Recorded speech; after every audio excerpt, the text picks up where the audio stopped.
Shalom bagi setiap kita. Puji Tuhan. Apa kabar saudara hari ini? Luar biasa ya. Sebab Tuhan kita juga Tuhan yang luar biasa. Apapun yang terjadi dalam kehidupan kita, janganlah sampai sukacita kita hilang, saudara. Amin. Karena setiap orang pasti mengalami proses dalam hidup. Setiap orang pasti dihadapkan dengan masalah. And it's normal. Amin. Itu normal. Karena Tuhan mau dari setiap proses kehidupan kita, kita bisa menghasilkan sesuatu dari dalam hidup kita. Menjadi emas yang murni. Dan apa saudara, menjadi teladan bagi banyak orang, menjadi saksi bagi Kristus. Amin. Puji Tuhan, pagi hari ini ada pepatah bilang tak kenal tak sayang.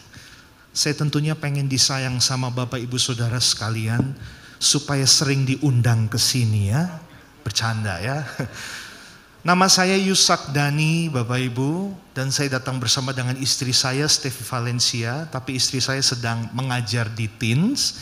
Nanti ibadah yang ketiga dia akan hadir lagi. Tadi ibadah satu sudah menemani. Kami dari Cirebon, Bapak Ibu, dan ini adalah tahun ketiga bagi kami berada di kota Cirebon. Karena sebelumnya kami berasal dari Jakarta, kami melayani, kami bekerja, bahkan kami menikah juga di Jakarta. Tapi 3 tahun yang lalu Tuhan berikan satu panggilan khusus untuk tinggalkan semua yang di Jakarta dan pindah ke kota Cirebon. Kami berjemaat juga dan melayani Tuhan di GBI PPL Cirebon.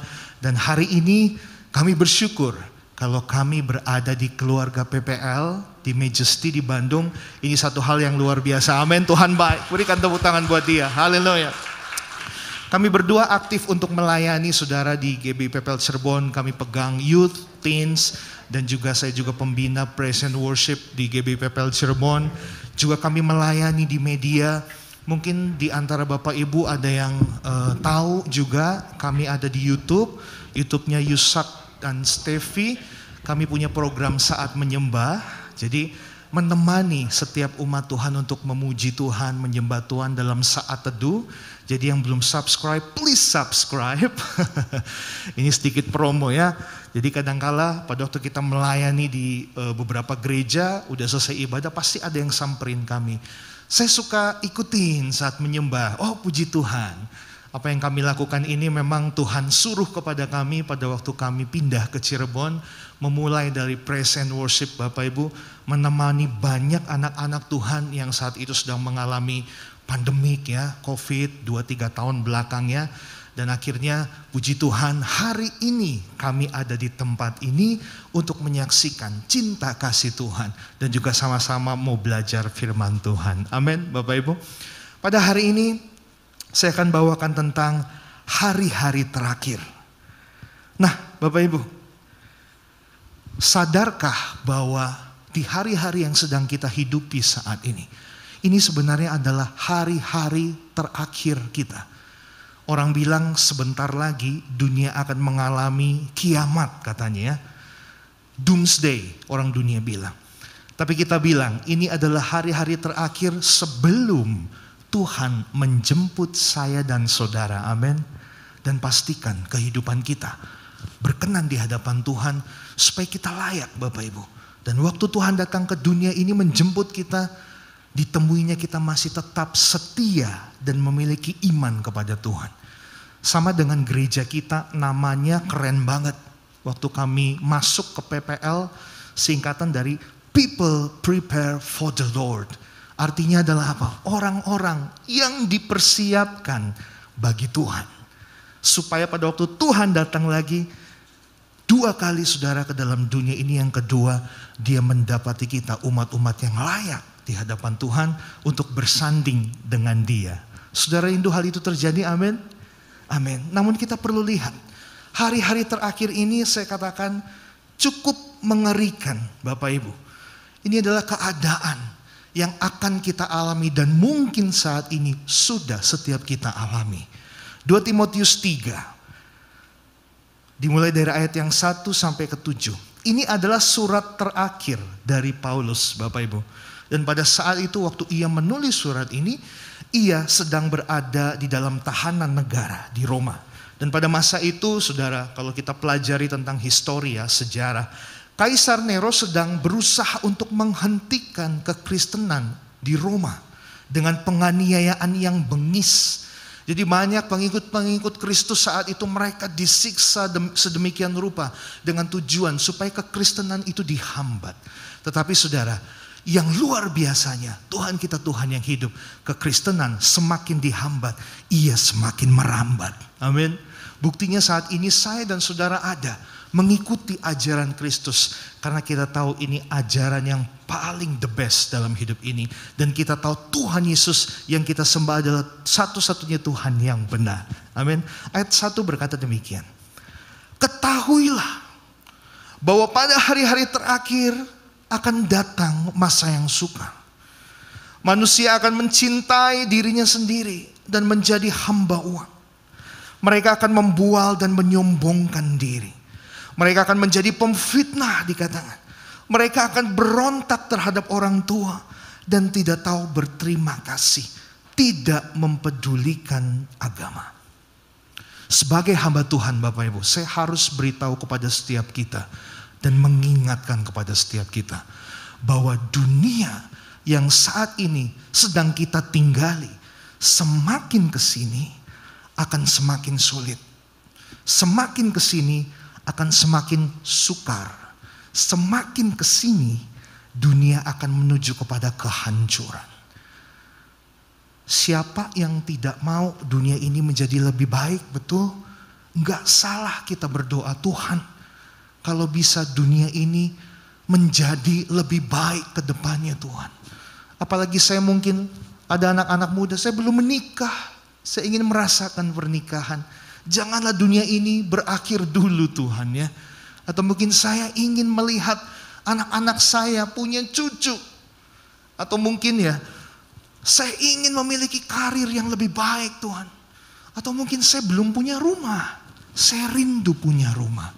Saya rindu memiliki kehidupan yang baik, yang nyaman. Melayani Tuhan luar biasa. Janganlah dunia ini hancur dulu Tuhan.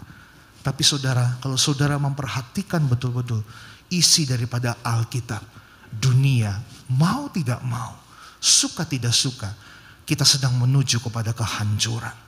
Kita sedang menuju kepada apa? Masa-masa yang sukar. Karena itu saat ini kita ada di tempat ini, pastikan kehidupan setiap kita mempersiapkan saudara secara pribadi untuk hari-hari yang sukar itu. Kita lihat apa saja ciri-cirinya hari-hari yang terakhir ini.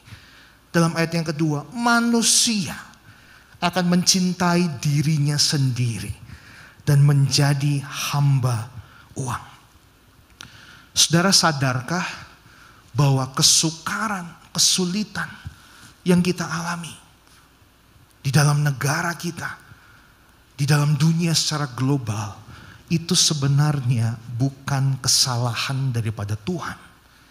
Karena kita percaya Tuhan tidak pernah merancangkan yang jahat bagi ciptaannya. Amin.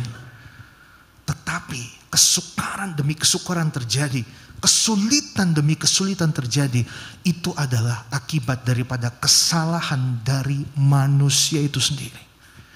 Semakin kesini kita melihat banyak orang, bahkan anak-anak Tuhan, menjadi egosentris saudara. Berpusat kepada diri sendiri. Aku,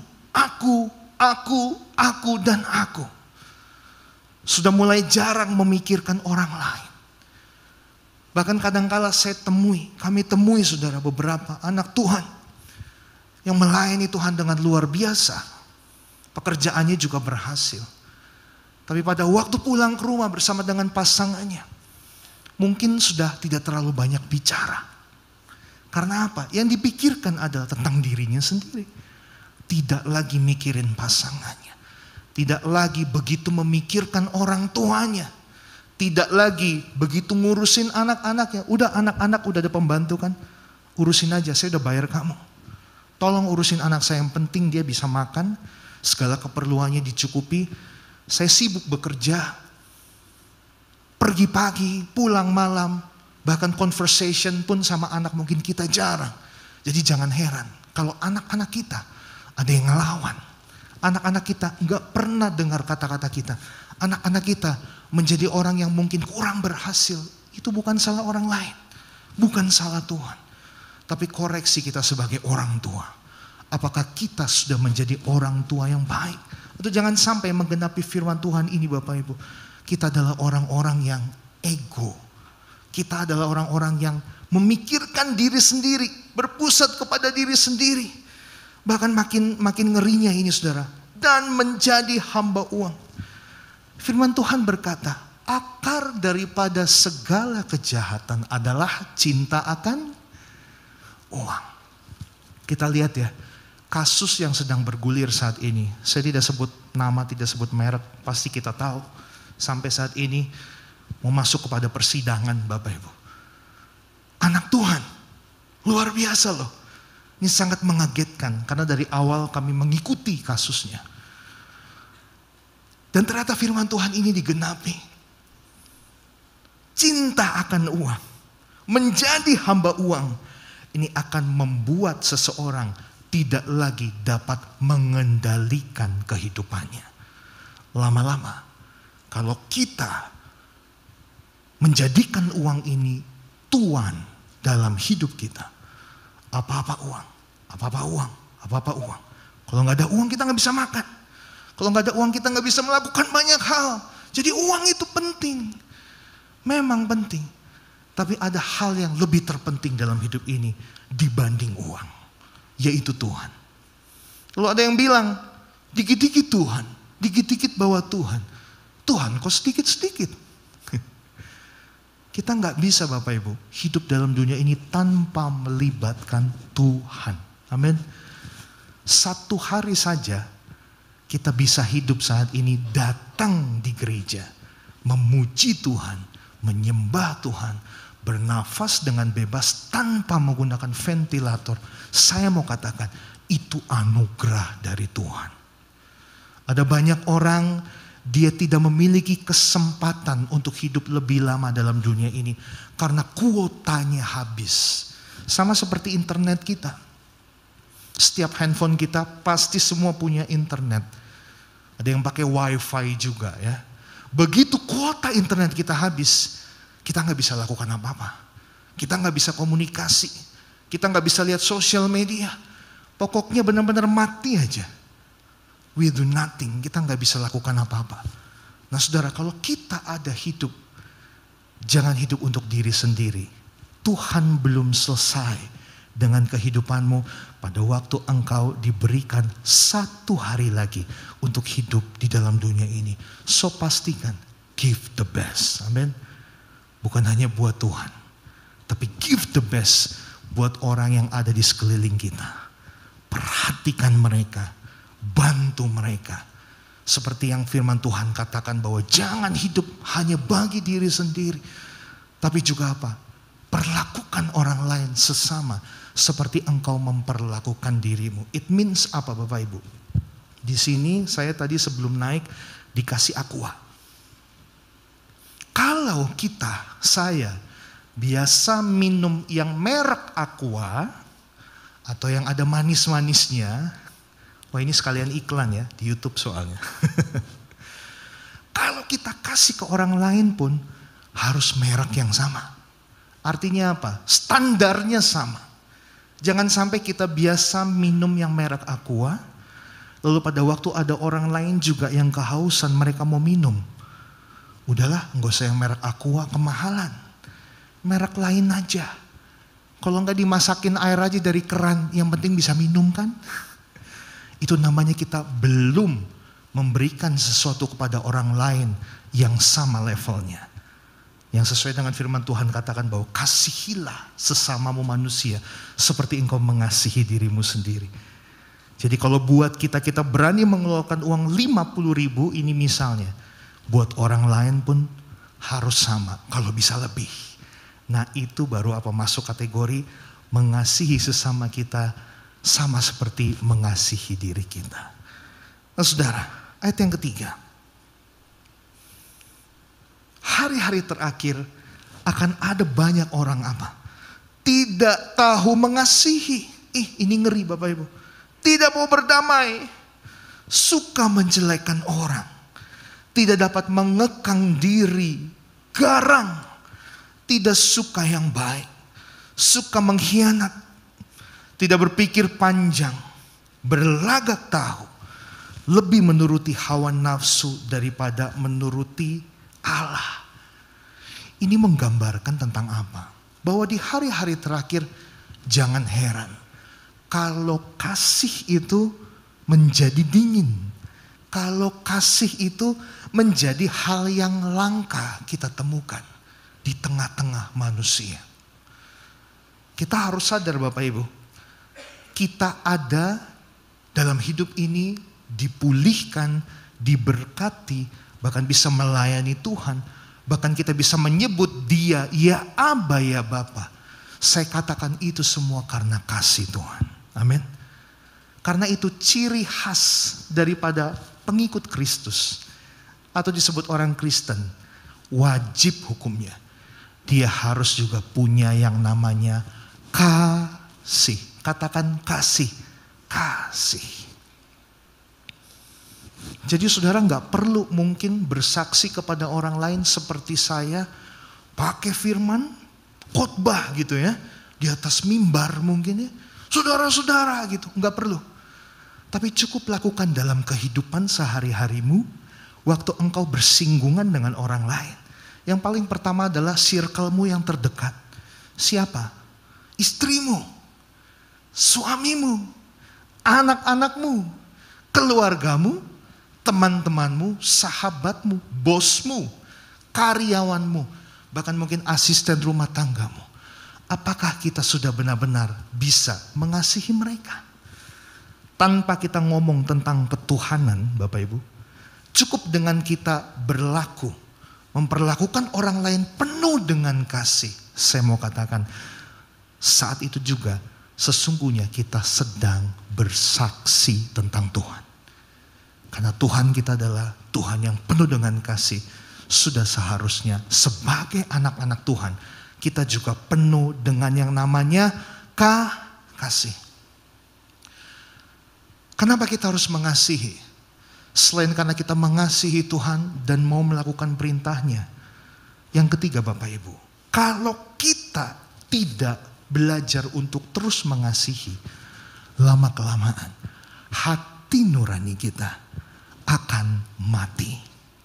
Jadi orang yang hati nuraninya itu sudah redup, atau saya katakan mati, itu prosesnya bukan singkat.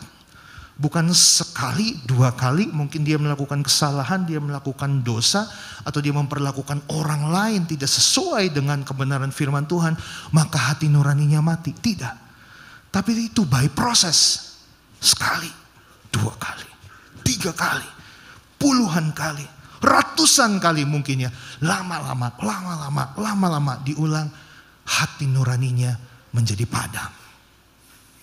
Jadi pastikan saat ini kita sama-sama mengawasi diri kita masing-masing. Melihat kadar kasih dalam hidup kita ini kadarnya semana ya Tuhan. Karena tidak jaminan Bapak Ibu.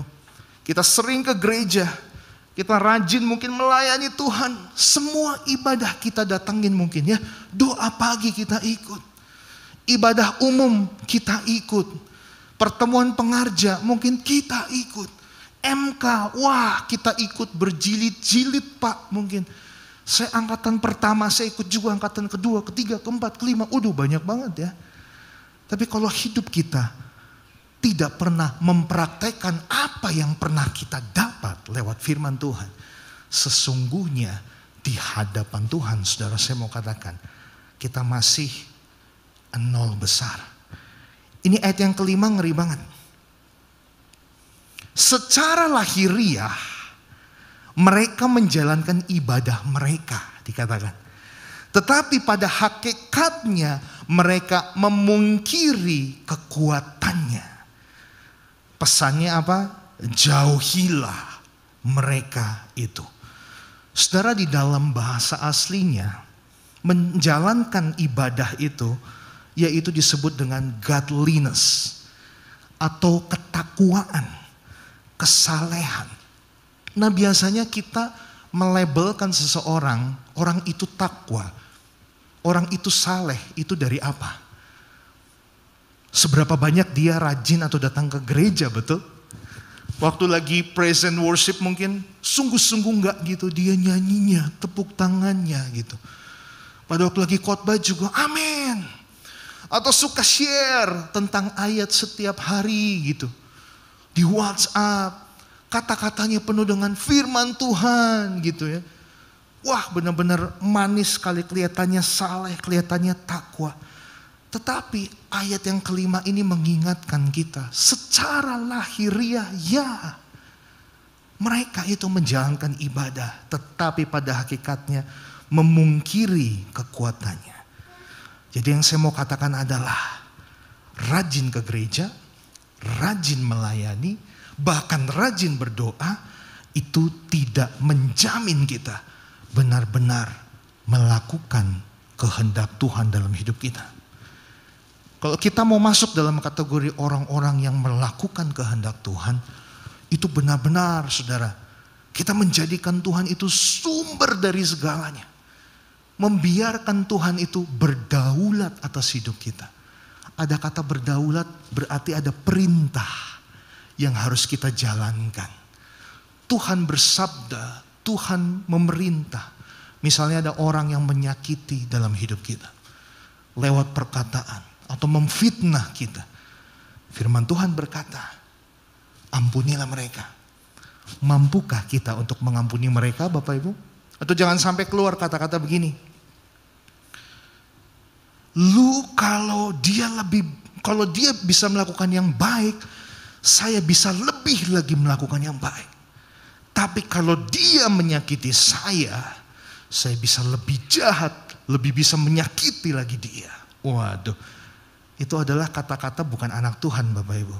Sedangkan Tuhan mengajarkan pada waktu engkau disakiti, waktu engkau ditampar satu sisi pipimu, Tuhan berkata apa? Berikan pipi yang lain. Ini menggambarkan tentang kasih yang begitu besar, kasih yang tanpa batas. Sehari Tuhan bilang kita harus mengampuni orang berapa kali, Bapak Ibu? Berapa? Kalau dihitung itu banyak sekali ya. Artinya apa? Bukan kita hitungin. Hari ini kamu udah berbuat kesalahan 2 kali. Kuotanya berarti tinggal berapa kali lagi? Udah 4 kali ya hari ini ya. Oh, bulan ini udah 10 kali. Oh, makin sedikit kuotanya. Enggak gitu. Tapi maksudnya apa? Janganlah kita menghitung-hitung kesalahan yang orang lain lakukan kepada kita. Karena kita juga enggak sempurna, betul? Tetapi kita diajarkan Tuhan apa? Untuk bisa belajar mengasihi. Jadi mengasihi itu saudara tidak melihat situasi dan kondisi. Waktu mood saya lagi baik, saya bisa mengasihi orang. Tapi kalau mood saya lagi enggak baik atau keadaan hidup saya lagi enggak baik-baik aja, wah belum tentu. Kan itu normal. Nah, jangan begitu Bapak Ibu ya. Dalam setiap keadaan, apapun itu, siapapun yang menyakiti kita, kita belajar untuk tetap mengasihi, untuk tetap mengampuni. Dan biarkan Tuhan nanti yang menjadi hakim atas hidup kita dan orang yang mungkin telah menyakiti hidup kita. Amin Bapak Ibu. Matius 13 ayat 47, mohon dibuka dalam multimedia. Matius 13 ayat 47 dan 48. Ini berkata luar biasa Bapak Ibu. Demikian pula hal kerajaan sorga. Itu seumpama pukat yang dilabuhkan di laut, lalu mengumpulkan berbagai-bagai jenis ikan. Setelah penuh dikatakan pukat itu pun diseret orang ke pantai. Lalu duduklah mereka dan mengumpulkan ikan ke dalam pasu. Dan ikan yang tidak baik mereka buang. Firman Tuhan berkata bahwa kerajaan sorga itu sama seperti pukat yang ditebarkan. Bapak Ibu tahu pukat ya? Pukat itu seperti jaring-jaring. Jadi pada waktu nelayan-nelayan itu mereka mau menangkap ikan, dia harus menyebarkan pukatnya ke laut. Yang besar itu sudah ditebarkan, beberapa lama kemudian ia tarik. Begitu ditarik, semua ikan akan terkumpul dalam pukat itu. Dan yang menarik adalah dalam ayat ini, pada waktu ikan sudah terkumpul banyak, mereka ke pantai. Lalu mereka mengerjakan sesuatu, mereka memilih. Kalau ada ikan-ikan yang bagus, dimasukkan ke dalam pasu. Pasu itu anggaplah seperti bejana atau ember yang besar, dimasukin. Tapi ternyata ada juga ikan-ikan yang gak baik, kurang bagus. Mungkin ada yang ikannya itu cacat, atau mungkin habis berantem ya sama ikan-ikan yang lain. Jadi berdarah-darah atau gak bagus bentuknya, itu dibuang. Maksudnya apa? Saudara, di dalam gereja tidak semuanya anak-anak Tuhan itu dalam keadaan yang karakternya baik. Tidak semua orang yang melayani Tuhan juga memiliki motivasi yang benar di hadapan Tuhan. Tetapi tugas daripada gereja, tugas daripada setiap kita adalah sebarkan saja firman Tuhan itu. Kita bersyukur kalau hari ini lihat dari ibadah pertama, kedua, banyak sekali umat Tuhan yang hadir mencari Tuhan di tempat kita, di tempat ini Bapak Ibu. Tetapi juga kita perlu tahu, mungkin ada beberapa gitu ya, umat Tuhan yang datang ke gereja mungkin gak terlalu serius untuk cari Tuhan. Tetapi apa? Punya motivasi tertentu. Bahkan melayani di atas mimbar ini juga saudara, kalau tidak jaga hati, mungkin orang bisa memiliki motivasi yang gak benar. Banyak saudara kita melihat hamba-hamba Tuhan yang saat ini mereka berjatuhan. Karena ternyata pada waktu Tuhan memakai dengan luar biasa, motivasinya mulai goyah. Motivasinya bukan lagi benar-benar murni untuk melayani Tuhan. Tapi ada hidden agenda. Ada agenda lain yang ia miliki. Dan dikatakan yang jenis seperti ini akan dibuang. Dalam ayat yang tadi dikatakan Bapak Ibu, bahwa jauhilah mereka itu. Jadi begini,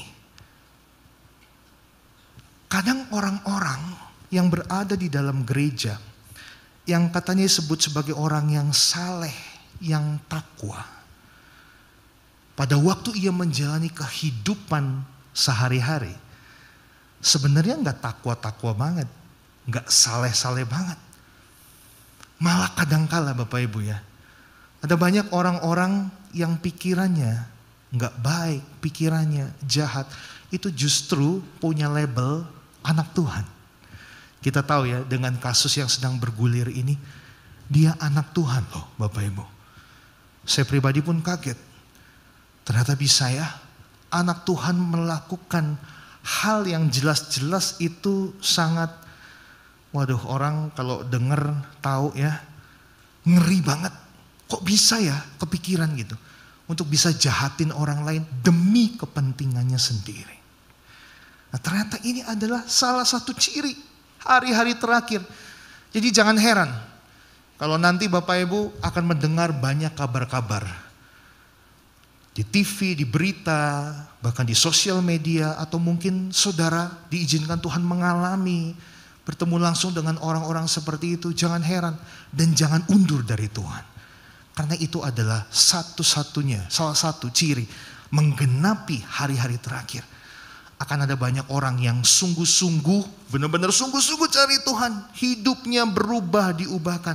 Tapi ada juga orang yang jahat, semakin jahat, semakin melakukan kelaliman. Dan disinilah dibutuhkan iman yang teguh saudara. Supaya kita bisa tetap bertahan sampai pada akhirnya, amin. Jadi dibutuhkan iman yang sangat radikal sekali dalam mengikut Tuhan. Kita gak bisa saat ini Bapak Ibu hanya datang, hanya puas pada waktu di ibadah minggu saja. Tetapi setiap hari, dari hari Senin sampai hari Sabtu, kita punya tanggung jawab. Kita punya tugas untuk apa? Mencari, membaca kebenaran firman Tuhan. Membiarkan firman Tuhan itu masuk dalam hidup kita. Dan minta tuntunan Tuhan. Dan minta tuntunan Roh Kudus untuk apa? Mengajari kita, mempraktekannya dalam kehidupan sehari-hari. Jadi saya mau katakan, kekristenan saudara, saudara jalani justru pada saat saudara berada di luar daripada pintu gereja. Bukan waktu di dalam ini. Jadi jangan sampai kita berpikir bahwa Tuhan, iman saya, kekristenan saya akan bertumbuh pada waktu saya sering datang ke gereja. Pada waktu saya melayani Tuhan. Pada waktu saya memberikan persembahan. Semakin besar, semakin berkorban bagi Tuhan. Tuhan disenangkan. Belum tentu Bapak Ibu. Tetapi kekristenan kita, Tuhan lihat dalam kehidupan kita sehari-hari. Waktu kita keluar dari pintu gereja ini, bagaimana engkau memperlakukan orang lain. Bagaimana engkau memperlakukan istrimu, suamimu, anak-anakmu, orang tuamu, anak-anakmu, rekan sekerjamu Bapak Ibu, sahabat-sahabatmu, semuanya. Tuhan melihat. Dan disitulah kekristenan yang sebenarnya, yang sedang kita berjuang dalam kehidupan ini Bapak Ibu. Ayat yang ke-8, 6. Sebab di antara mereka terdapat orang-orang yang menyelundup ke rumah orang lain dan menjerat perempuan-perempuan lemah yang syarat dengan dosa dan dikuasai oleh berbagai-bagai nafsu. Nah, ini ayat 7 ini luar biasa. Yang walaupun selalu ingin diajar, namun tidak pernah dapat mengenal kebenaran. Firman Tuhan berkata bahwa umatku binasa karena tidak mengenal Allah. Jadi saat ini sebagai orang Kristen, sebagai anak-anak Tuhan, kita punya tugas untuk apa? Mengenal Tuhan dan kebenarannya, dan setelah itu apa saudara? Melakukannya dalam kehidupan kita sehari-hari. Supaya apa? Kita hidup semakin kuat. Jadi salah satu kunci kita tetap kuat menjalani kehidupan ini adalah dengan apa? Baca firman Tuhan, renungkan firman Tuhan, berdoa, dan berusaha untuk melakukannya dalam kehidupan kita sehari-hari. Saya percaya kehidupan kita dikuatkan. Jadi berdoa saja atau merenungkan saja tanpa melakukannya masih kurang. Iman tanpa perbuatan hasilnya apa? Mati. Tapi jika kita beriman pada Tuhan plus ada perbuatan yang kita lakukan, kita akan hidup. Iman kita akan dikuatkan. Amin Bapak Ibu. Puji Tuhan, saya undang pemain musik. Kalau enggak nanti bisa kelamaan Bapak Ibu ya. Dalam hal ini pun kita melihat hari-hari terakhir ini bahwa kesetiaan menjadi hal yang langka loh Bapak Ibu. Kami menemui ada banyak sekali pernikahan-pernikahan muda yang cacat karena pasangannya tidak setia. Dan kalau kita lihat di survei juga ya, ternyata hal ini sudah menjadi hal yang cukup umum. Bukan hanya di kalangan orang-orang dunia, tapi di dalam gereja juga Bapak Ibu. Bahkan hamba Tuhan. Nah, ini mengerikan sekali. Jadi hari-hari terakhir, salah satu cirinya juga adalah apa? Kesetiaan menjadi hal yang langka. Orang dengan gampangnya apa? Pindah-pindah kerja. Nggak cocok sama yang satu, pindah. Yang di sini kurang gajinya, pindah. Ada gesekan sedikit atau dikoreksi, ditegur, pindah, nggak setia. Begitu pula dengan pelayanan. Yang namanya pelayanan itu saya katakan tidak akan mungkin selalu berjalan sesuai dengan keinginan kita. Karena yang namanya pelayanan itu harus berjalan sesuai dengan keinginannya Tuhan. Dan kadangkala keinginan kita sama keinginan Tuhan itu tidak pernah sama. Karena keinginan kita sebagai manusia, kita cenderung untuk kenyamanan buat diri kita, buat daging kita. Tetapi bagi Tuhan, Tuhan mau apa? keinginan rohnya yang kuat, yang ada, dan yang selalu muncul dalam kehidupan setiap kita. Karena itu saya katakan, kalau di pelayanan kita merasakan gesekan satu sama lain, itu normal. Saya teringat saudara akan sebuah, kita sebut alat lah ya, amplas. Bapak Ibu tahu amplas ya? Amplas itu simple. Dia seperti lembaran kertas, tapi ada kasar-kasarnya ya. Amplas itu digunakan untuk apa? Menghaluskan, betul? Kalau ini meja, ini sayangnya meja dari kaca ya. Biasanya kita temui ada kayu. Nah, sebelum menjadi suatu kursi atau suatu meja yang indah, Bapak Ibu, kayu itu yang sudah dibentuk, itu harus diamplas. Makin digosok keras, makin digosok lama, makin bagus. Karena apa? Kayu yang tadinya kasar, karena dia sering diamplas, maka lama-lama dia akan bagus, dia akan lembut dan berbentuknya indah.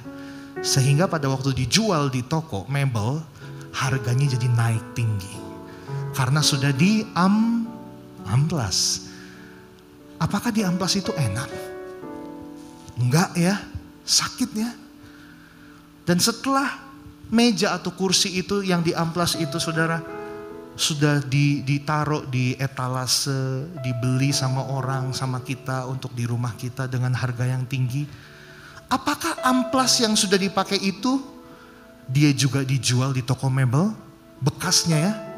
Enggak ya, selain apa? Disobek, dibuang atau dibakar. Nah, pilihan ada di tangan kita. Sebagai anak-anak Tuhan, sebagai orang Kristen, kita mau diamplas atau kita hanya mau menjadi amplas? Kalau diamplas berarti harus digesek terus sampai halus. Hati kita, hidup kita, karakter kita, sampai apa? Muncul buah roh dalam hidup kita. Seperti Kristus. Tapi kadangkala ada banyak orang di kanan kiri kita, mungkin di sekeliling kita ya. Nanti yang suami istri jangan bilang itu lu. Jangan ya. Ada yang Tuhan izinkan hadir dalam hidup kita untuk jadi amplas. Untuk mengamplas kita. Tapi ingat, bagi setiap kita saat ini yang sedang diamplas, bertahan. Pada waktunya nanti kita akan indah di hadapan Tuhan. Dan ingat saudara, yang namanya amplas bekas gak akan ada gunanya. Dia akan dibuang, dibakar. So pastikan hidup kita bukan jadi amplas, tapi jadi orang yang diamplas. Supaya apa? Indah di hadapan Tuhan, berguna bagi Tuhan, bahkan menyenangkan hati Tuhan. Amin saudara. Hari-hari terakhir ini saya tahu kehidupan kita akan semakin sulit. Tetapi pegang janji Tuhan. Pada waktu Ia akan naik ke surga, Dia bilang bahwa Roh Kudus akan dicurahkan. Dia yang akan menyertai kita. Dia yang akan mengajarkan kita. Dia akan memampukan kita. Dia akan menopang kita. Bahkan Dia akan kembali menarik kita ke tracknya Tuhan. Kerencananya Tuhan pada waktu kita mulai melenceng. Dan Tuhan berkata, ini kata-kata powerful sekali. Aku menyertai kamu sampai pada akhir zaman. It means hari-hari terakhir saat ini yang sedang kita hadapi. Jadi jadikanlah setiap pergumulan masalahmu saat ini yang sedang engkau hadapi sebagai tools untuk membentuk karakter kita, membentuk kerohanian kita. Amin. Jangan bertanya kepada Tuhan, why, kenapa Tuhan? Baru ada satu masalah, dikasih lagi. Loh, memang kehidupan harus seperti itu, saudara. Apalagi menjelang hari-hari terakhir ini, kita akan banyak diizinkan Tuhan mengalami banyak pergumulan. Mungkin dengan hubungan, finansial, pelayanan, wah semuanya. Tapi kembali sadar, kembali kuat, bahwa semua hal itu harus terjadi untuk menggenapi firman Tuhan. Dan pastikan hidup kita tetap bertahan, bergantung pada Tuhan. Sampai pada akhirnya di hari terakhir nanti, Tuhan jemput kita sebagai pasangan bagi Dia, pengantin bagi Dia, yang layak untuk bersanding dengan Yesus Kristus. Amin. Kita berikan tepuk tangan buat Tuhan kita yang baik. Haleluya. Mari kita bangkit berdiri Bapak Ibu. Mengiringmu seumur hidupku, masuk dalam rencanamu Bapa. Pikiranku, oh kehendakku,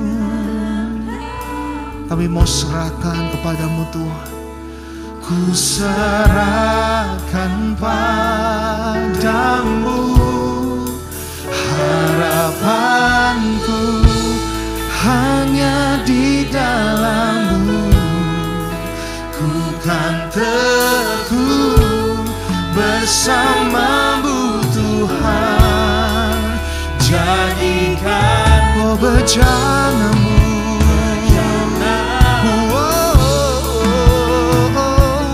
untuk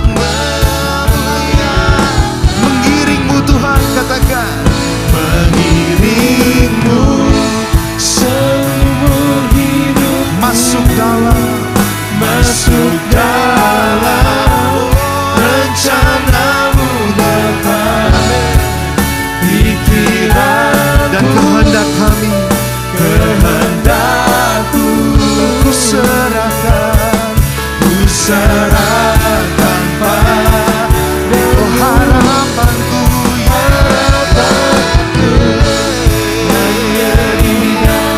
kami kan teguh Tuhan, bersama-Mu Tuhan. Oh ini kerinduan kami. Jadikan bejana-Mu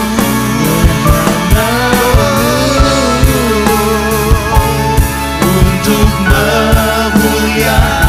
Jadikan ku bejana-Mu Tuhan. Jadikan ku jadikan ku Tuhan. Jadikan ku bejana. Jadikan ku bejana-Mu untuk memuliakan. Haleluya. Dan biarkan pagi hari ini saya berdoa bagi setiap saudara. Tuhan, hamba-Mu telah selesai berbicara pagi hari ini. Hamba minta selanjutnya Engkau yang akan beracara bagi setiap umat-Mu di tempat ini Tuhan. Terima kasih buat Roh Kudus-Mu yang sudah Tuhan curahkan bagi kami. Kami akan aktifkan kembali. Kami mau lebih akrab lagi Tuhan dengan Roh Kudus. Biar Dia yang akan memimpin hidup kami. Biar Dia yang akan mengubahkan kami Tuhan. Hati kami mau dibentuk, mau diajar dalam hidup kami sehari-hari. Dan kami mau sadar bahwa kekristenan kami bukan hanya saat kami berada di dalam gereja, tetapi keluar dari tempat ini kami bisa menjadi umat-Mu Tuhan yang menyenangkan hati-Mu lewat cara hidup kami. Menjadi penyembah-penyembah-Mu Tuhan dalam roh dan kebenaran. Itu melakukan setiap kebenaran-Mu Tuhan. Hamba-Mu berdoa bagi setiap umat-Mu saat ini yang sedang mengalami pergumulan dalam kehidupan, kekhawatiran, ketakutan, bahkan mungkin iman mulai goyah. Bapak, hamba-Mu berdoa di dalam nama Yesus. Berikan kekuatan-Mu, berikan urapan-Mu yang dahsyat. Alirkan kuasa-Mu bagi setiap umat-Mu. Bahkan penuhi setiap kami dengan kasih-Mu Tuhan. Balut hati kami, mantapkan hati kami.